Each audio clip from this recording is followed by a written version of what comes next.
First time ko pong nakapunta dito through the invitation of Congresswoman Cagas.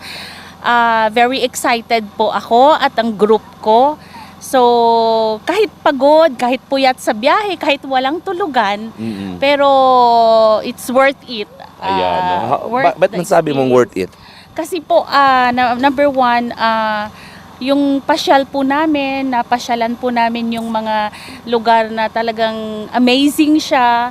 Like for example, yung mga tourist spots na napuntahan namin. Ayan. Oo, tapos nilibot kami sa buong Digos. Buong Digos. Oo, na-amaze kami sa mga durian.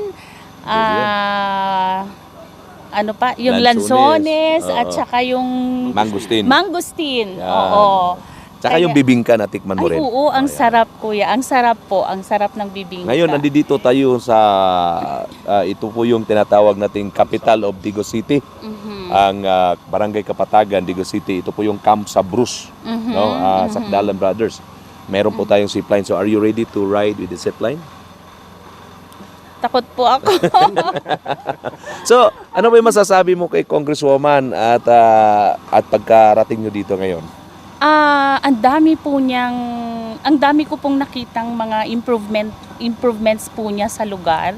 Like for example, yung mga road widening, sobrang nagbago po. Kasi before po, from Jensan, pumunta ako dito ng Davao, saglit lang, parang nadaanan lang na ikot.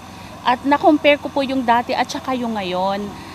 Even po sa mga maliliit na mga lugar na malalayo, concrete po ang daan.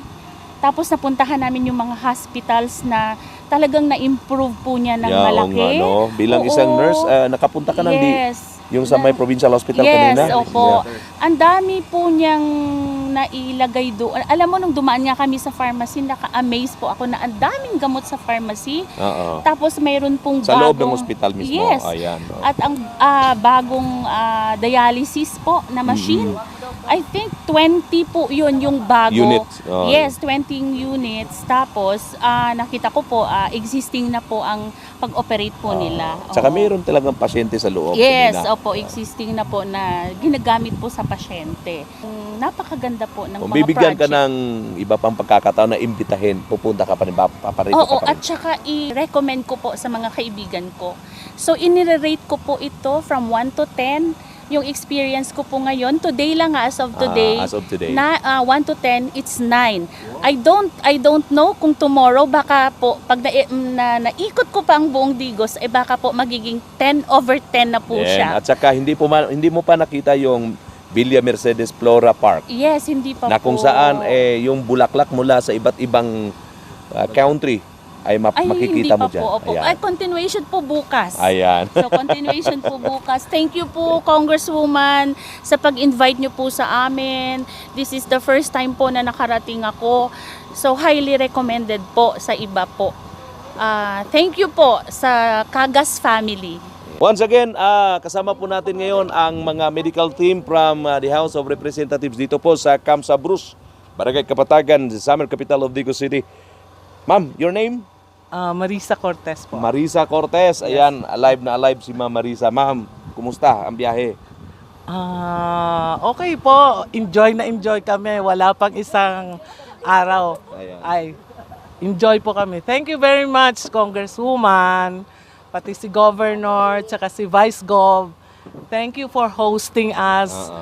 Nako, sigurado lahat ng aming kasama sa medical gustong pupunta at ma-experience din kung ano na-experience namin. Ayan. Okay. Thank you. So for the half day pa lang tayo ngayon, di ba? Yes, pero parang feeling namin ilang araw na kami dito. Grabe talaga. Ayan. Super si Ma'am. Thank you Nagkakagusto ba very kayo much. nandito? Gusto niyo yung place natin? Yes, nag-enjoy talaga kami. How about the food? Yung ano? Ay, grabe ma'am. Thank you. Ang sarap. Yung lechon, yung bibingka.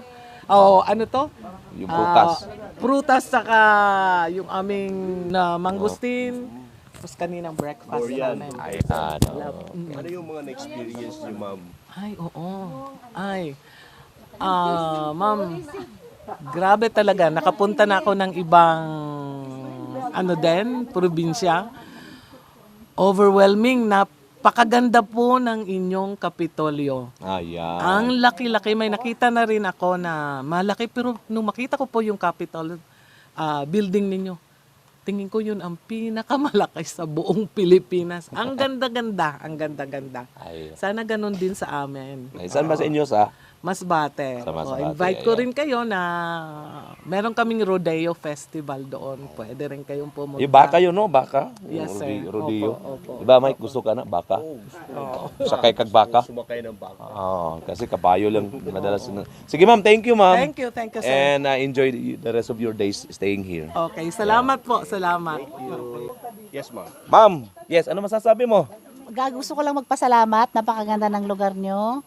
Gusto ko lang magpasalamat kay Congresswoman Cagas na nag-invite sa amin, kay Sir, kay Governor, kay Vice Gov, at sa lahat ng staff. Maraming salamat. Nag-enjoy kami. Isang ano pa lang kami, isang araw pa lang ha. Half day pa lang, ha? Half day pa lang. Ayan, may live band mamaya para sa inyo. Oo. Sige. Salamat Jamming, guys. jamming. Thank you.